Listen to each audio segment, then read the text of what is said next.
Hey there! As an ESL professional, your English is stronger than you think.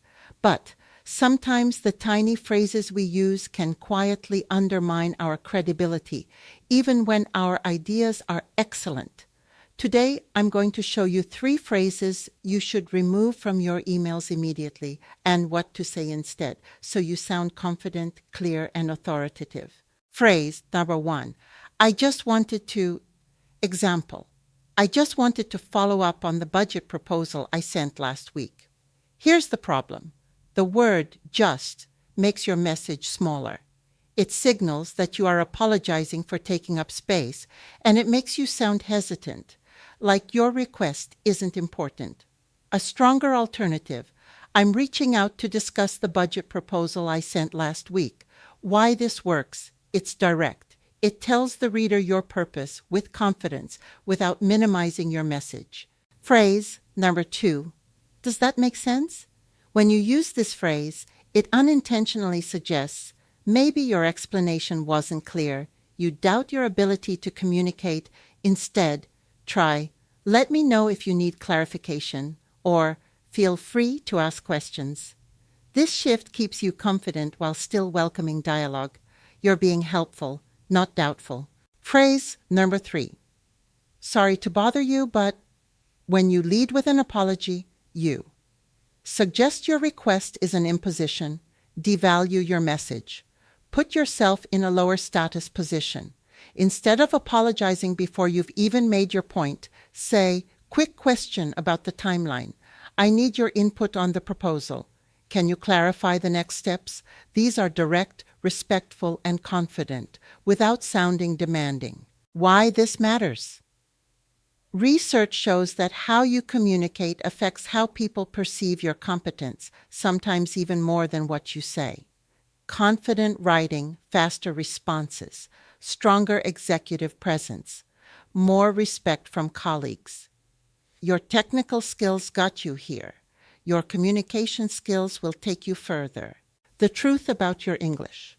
Your English is better than you think. You participate in business discussions, write reports, and contribute meaningful insights. Your challenge isn't vocabulary, it's the habit of downplaying your authority. Even native speakers use these hedging phrases when they're unsure, but today you get to remove them and instantly sound more professional. Quick reference, weak phrasing, strong alternatives.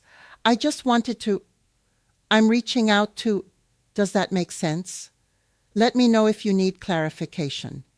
Sorry to bother you, but quick question about a 10-second habit.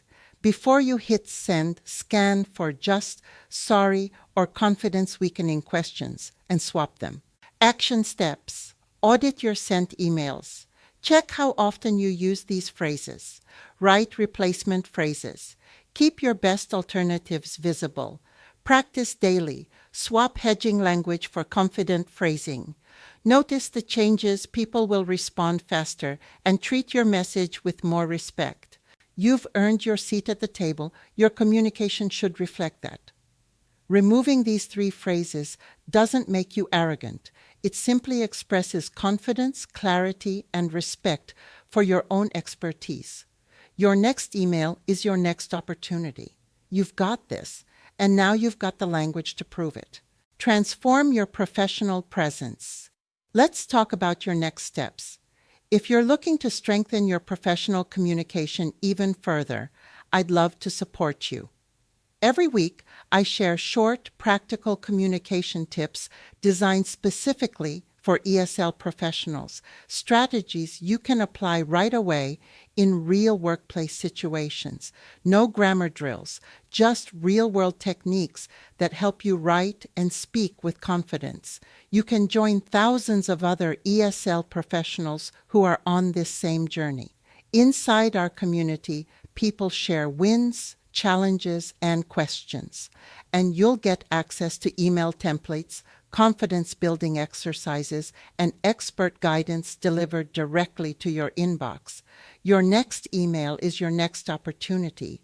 Start making these small changes now, and you'll notice how people respond to you differently with more respect, more trust, and more engagement. You've got everything it takes. And now you have the language tools to showcase your expertise. If you'd like to keep growing, you can subscribe for free weekly tips.